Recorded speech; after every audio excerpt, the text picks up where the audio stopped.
Mo fẹ́ fi ọjọ́bọ̀ tòní rántí àwọn àgbà oyè méjì nílẹ̀ Ìbàdàn. Àwọn àgbà oyè yìí dàgbà lọ́jọ́ orí. Wọ́n ṣiṣẹ́ sí ìlú lónírúurú ọ̀nà. Wọ́n dájọ́ Ìbàdàn, àmọ́ wọn ò kó.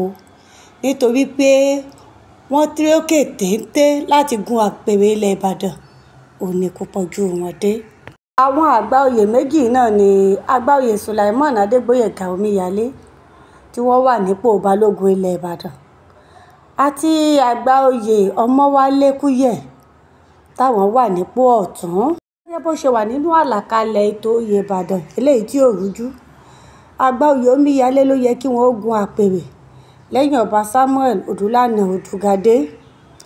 Àmọ́ tí àgbà oyè yìí jáde láyé ní ọjọ́ keje oṣù kọkànlá ọdún 2015 ní ẹni ọdún márùndínlọ́gọ́rùn-ún 95 years. Ọ̀sẹ̀ keje lẹ́yìn ìpapòdà àgbà oyè Omíyalé ní àgbà oyè Kúyẹ̀ náà tó tatẹ́rù nípa, ìyẹn ní ọjọ́ kọkànlélógún oṣù kọkànlá ọdún 2015 lẹ́ni ọdún mẹ́tàdínláàádọ́rùn-ún 87 years.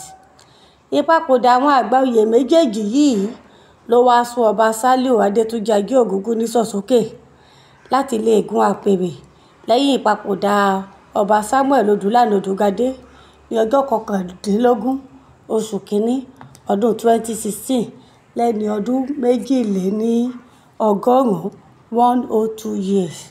Gbogbo wa nílé iṣẹ́ ìṣẹ̀dálẹ̀ àbínibí wa ń fi òní rántí àwọn àgbà oyè pàtàkì tí wọ́n dájọ́ Ìbàdàn, àmọ́ tí wọn ò kó, torí wọ́n dókè téńté àmọ́ wọn ò ga pèrè.